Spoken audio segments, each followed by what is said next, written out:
বাংলাদেশ আওয়ামী লীগের রাজনৈতিক মৃত্যু হয়েছে বলছেন সালাউদ্দিন আহমেদ। জানাবো শুধু ভোট চাইবেন নাকি বিচারের রূপরেখা দেবেন, মির্জা ফখরুলকে ফুয়াদ। জানাবো যেনতেন নির্বাচন করলে দেশ আরো গভীর সংকটে পড়বে বলছেন আনিসুল। এদিকে উপদেষ্টা মাহফুজ বিএনপি থেকে নির্বাচন করবেন কিনা জানালেন বাবা আজিজুর।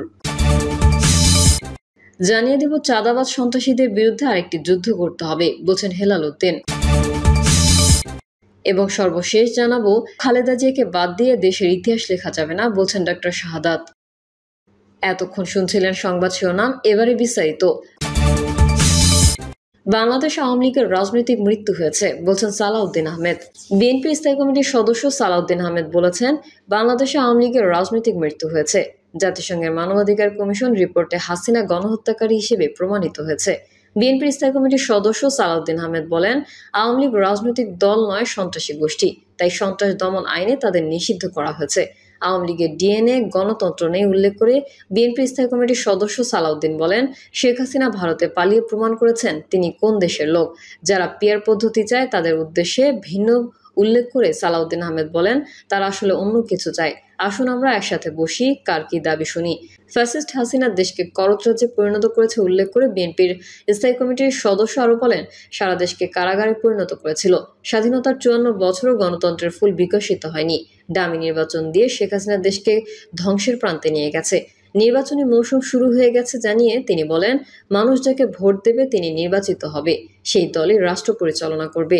16 বছর মানুষ রক্ত দিয়েছে উল্লেখ করে তিনি বলেন, মানুষের মৌলিক অধিকার ভোটের মাধ্যমে প্রতিষ্ঠান হবে, নজির সৃষ্টিকারী নির্বাচন হবে জানিয়ে তিনি বলেন, তরুণদের আকাঙ্ক্ষার বাংলাদেশ, বৈষম্যহীন বাংলাদেশ গড়ে তুলবে বিএনপি।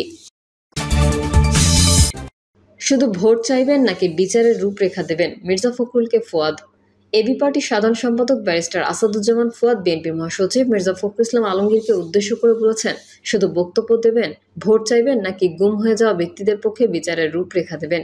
বিএনপির এই নেতার কাছে তিনি প্রশ্ন রেখে বলেন, আপনাদের কাছে আমরা পরিষ্কার ম্যানিফেস্টো জানতে চাই। ক্ষমতায় আসলে মায়ের ডাকের পরিবারের জন্য, গুম হয়ে যাওয়া পরিবারের জন্য এবং অপরাধীদের বিচারের জন্য কি করবেন? শুধু বক্তব্য দেবেন, শুধু ভোট চাইবেন নাকি বিচারের রূপরেখা দেবেন? বিএনপির কাছে ফুয়াদের আহ্বান, বিভিন্ন বিশেষজ্ঞ ও মায়ের ডাকের পরিবারের সঙ্গে এখনই বসে গুম খুনের বিচারের রোডম্যাপ ঘোষণা করুন, যাতে ক্ষমতায় যাওয়ার সঙ্গে সঙ্গে কাজ শুরু করে দিতে পারেন। আগামী বছর গুম হয়ে যাওয়া ব্যক্তিদের পক্ষে যাতে আমাদের বিচারের দাবিতে রাস্তায় নেমে আসতে না হয়। এই সরকারের কাছে এবং আগামী সরকারের কাছে আমরা বাস্তব বিচার দেখতে চাই।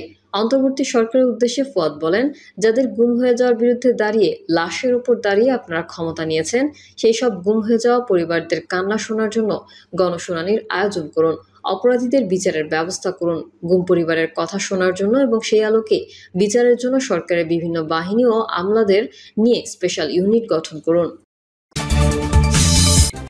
যেনতেন নির্বাচন করলে দেশ আরো গভীর সংকটে পড়বে বলছেন আনিসুল। যেনতেন নির্বাচন করলে দেশ আরও গভীর সংকটে পড়বে বলে মন্তব্য করেছেন জাতীয় পার্টির একাংশের চেয়ারম্যান আনিসুল ইসলাম মাহমুদ। তিনি বলেন, নির্বাচনের আগে লেভেল প্লেইং ফিল্ড তৈরি করতে হবে। আনিসুল ইসলাম মাহমুদ বলেন, সরকার নির্বাচনের কথা বলছে, কিন্তু দেশে বর্তমানে নির্বাচনের পরিবেশ আছে কিনা সেই আলোচনা করছে না। দেশের অর্থনৈতিক পরিস্থিতি নাজুক, আইন শৃঙ্খলা পরিস্থিতির চরম অবনতি হয়েছে। সাধারণ মানুষ ভোট কেন্দ্রে গিয়ে স্বাধীনভাবে তার ভোটাধিকার প্রয়োগ করতে পারবে কিনা তার নিশ্চয়তা নেই। জাতীয় পার্টির একাংশের এই চেয়ারম্যান বলেন, আমরা যদি আগের মতো যেনতেন একটা নির্বাচন করি, তাহলে নির্বাচনের পর দেশ আরও গভীর সংকটে পড়তে পারে। তাই নির্বাচনের আগে লেভেল প্লেইং ফিল্ড তৈরি করতে হবে। একই সঙ্গে আইন শৃঙ্খলা পরিস্থিতি স্থিতিশীল করতে হবে। এ সময় আনিসুল ইসলাম মাহমুদ বলেন, জুলাই আগস্টের গণ অভ্যুত্থানে ছাত্র জনতা জীবন দিয়েছে দেশের সুন্দর একটি পরিবেশের জন্য, স্বাভাবিক জীবনযাপন করার জন্য। কিন্তু তাদের সেই স্বপ্ন পূরণে গত 1 বছরে আমরা কতটুকু এগোতে পেরেছি, সরকার ও রাজনৈতিক দলগুলোকে তা ভাবতে হবে। সভায় জাতীয় পার্টির এই অংশের মহাসচিব এবিএম রুহুল আমিন হাওলাদার বলেন, চারদিকে আজ অস্থিরতা, দেশের মানুষ শান্তি চায়, স্বস্তি চায়, আর সেজন্য অবশ্যই নির্বাচন দরকার। কিন্তু তার আগে দরকার নির্বাচনের সুষ্ঠু পরিবেশ।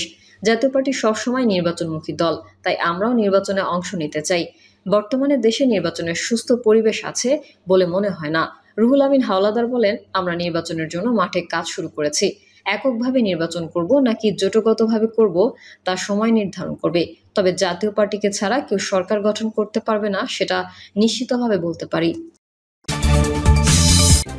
উপদেষ্টা মাহফুজ বিএনপি থেকে নির্বাচন করবেন কিনা জানালেন বাবা আজিজুল। অন্তর্বর্তী সরকারের তথ্য ও সম্প্রচার মন্ত্রণালয়ের উপদেষ্টা মোহাম্মদ মাহফুজ আলম বিএনপি থেকে নির্বাচন করবেন এমন গুঞ্জন উঠেছে। এ বিষয়ে কথা বলেছেন উপদেষ্টা মাহফুজ আলমের বাবা আজিজুর রহমান। উপদেষ্টা মাহফুজের বাবা আজিজুর রহমান লক্ষ্মীপুরের রামগঞ্জ উপজেলার ইসাপুর ইউনিয়ন বিএনপির নবনির্বাচিত সাধারণ সম্পাদক। উপদেষ্টা মাহফুজ বিএনপি থেকে নির্বাচন করবেন কিনা জানালেন বাবা আজিজুর কারাগারে গোয়েন্দা সংস্থার ভুয়া সদস্য আটাকেশ্বরপুর ইউনিয়নের শ্রীরামপুর উচ্চ বিদ্যালয়ের ভোট গ্রহণ হয়। এতে 453 জন ভোটার ভোট দেন। নির্বাচনে মোরগ প্রতীক নিয়ে 266 ভোট পেয়ে সাধারণ সম্পাদক নির্বাচিত হন আজিজুর রহমান। এক প্রশ্নের জবাবে আজিজুর রহমান বলেন, বিএনপির সঙ্গে আমি 90 সাল থেকে রাজনীতি করছি। 1991 নির্বাচনে আমি প্রথম বিএনপিকে ভোট দিই। বিগত 15 বছর 6 মাস আমি দলের সাংগঠনিক সম্পাদক পদে ছিলাম। উপদেষ্টা মাহফুজ নির্বাচন করবেন এমন গুঞ্জনের বিষয়ে জানতে চাইলে তিনি বলেন, মাহফুজ নির্বাচন করবে কিনা পারিবারিকভাবে আলোচনা হয়নি। এ বিষয়ে আমি অবগত নই। আসলে সময় পরিক্রমা বলবে কি করব সেটা একটি জটিল কথা। 2024 সালের 5 আগস্ট আওয়ামী সরকারের পতনের পর 8 আগস্ট শপথ নেয় ডক্টর মোহাম্মদ ইউনূসের নেতৃত্বাধীন অন্তর্বর্তী সরকার। এরপর 28 আগস্ট মাহফুজকে প্রধান উপদেষ্টার বিশেষ সহকারী হিসেবে নিয়োগ দেওয়া হয়। পরবর্তীতে 10 নভেম্বর অন্তর্বর্তী সরকারের উপদেষ্টা হিসেবে শপথ নেন মাহফুজ। তবে সে সময় তাকে নির্দিষ্ট কোনো মন্ত্রণালয়ের দায়িত্ব দেওয়া হয়নি। পরে তথ্য ও সম্প্রচার উপদেষ্টা মোহাম্মদ নাহিদ ইসলামের পদত্যাগের পর তার স্থলাভিষিক্ত করা হয়েছে মোহাম্মদ মাহফুজ আলমকে। চাঁদাবাজ সন্ত্রাসীদের বিরুদ্ধে আরেকটি যুদ্ধ করতে হবে বলছেন হেলাল উদ্দিন। বাংলাদেশ জামায়াতে ইসলামীর কেন্দ্রীয় কর্মপরিষদ ঢাকা ও ঢাকা মহানগরী দক্ষিণের নায়েব আমির ডক্টর হেলাল উদ্দিন বলেছেন, চাঁদাবাজ সন্ত্রাসীদের বিরুদ্ধে আরেকটি যুদ্ধ করতে হবে। 5 আগস্ট পরবর্তীতে যারা আওয়ামী লীগের শূন্যস্থান পূরণ করে আওয়ামী লীগের ভূমিকায় চাঁদাবাজি, সন্ত্রাসী, দখল, লুটপাট, পাথর দিয়ে মানুষ হত্যার মতো ঘৃণ্য কর্মকাণ্ড চালিয়ে আসছে, তারা জাতির দুশ্মন। তিনি বলেন, জুলাই গণঅভ্যুত্থানে শ্রমিকদের অবদান অনস্বীকার্য। শহীদ এবং আহতদের মধ্যে সংখ্যায় শ্রমিকেরাই বেশি। স্বাধীনতা সংগ্রাম থেকে এদেশে প্রতিটি গণতান্ত্রিক আন্দোলন সংগ্রামে শ্রমিকদের অবদান চিরস্মরণীয়। কিন্তু দুঃখজনক হলেও সত্য, শ্রমিকদের জীবনমান উন্নয়নে অতীতের কোনো সরকারই কার্যকর কোনো পদক্ষেপ গ্রহণ করেনি। বরং শ্রমিকদের রাজনৈতিক হাতিয়ার হিসেবে ব্যবহার করে ক্ষমতায় বসেছে। জামায়াতে ইসলামীকে রাষ্ট্র পরিচালনার সুযোগ করে দিলে অগ্রাধিকারের ভিত্তিতে বাংলাদেশ শ্রমিক কল্যাণ ফেডারেশন কর্তৃক উপস্থাপিত শ্রমিকদের সকল ন্যায্য দাবি পূরণ করা হবে। ডক্টর হেলাল উদ্দিন বলেন, একটি দল ব্যতীত দেশের প্রায় সব দল জনগণের দাবি পূরণ, পিআর পদ্ধতিতে নির্বাচন চাইলেও সরকার সেই দাবিকে উপেক্ষা করে একটিমাত্র দলকে খুশি করতে যেন তেন একটি নির্বাচন আয়োজনের পথে হাঁটছে। সরকার যদি জনগণের মুখের ভাষা, চোখের ভাষা বুঝতে চেষ্টা না করে, তবে জনগণ আবারও রাজপথে নেমে আসবে। জনগণ রাজপথে নামলে কারোর জন্যই সুখকর হবে না। খালেদা জিয়াকে বাদ দিয়ে দেশের ইতিহাস লেখা যাবে না বলছেন ডক্টর শাহাদাত। স্বৈরাচার বিরোধী আন্দোলনে বেগম খালেদা জিয়ার আপোষহীন ভূমিকা তুলে ধরে বিএনপির নেতা ও চট্টগ্রাম সিটি কর্পোরেশনের মেয়র ডক্টর শাহাদাত হোসেন বলেছেন, এই নেত্রীকে বাদ দিয়ে দেশের কোনো ইতিহাস রচিত হবে না। তিনি বলেন, স্বৈরাচারী হুসেইন মোহাম্মদ এরশাদের বিরুদ্ধে যখন আওয়ামী লীগ থেকে শুরু করে জামায়াত ইসলামী সহ অন্যান্য দলগুলো কাঁধে কাঁধ মিলিয়ে কাজ করছিল, তখনই আপোষহীন দেশনেত্রী বেগম খালেদা জিয়া ঘোষণা দিয়েছিলেন, এরশাদের সাথে কোনো নির্বাচনে বিএনপি যাবে না। 1986 সালে চট্টগ্রামের লাল দিঘির ময়দানে খালেদা জিয়া এই ঘোষণা দেন। তখন শেখ হাসিনারও একই কথা বললেও ঢাকায় গিয়ে তিনি এরশাদের সঙ্গে নির্বাচনে অংশ নেন। অথচ বেগম খালেদা জিয়া কখনো আপোষ করেননি।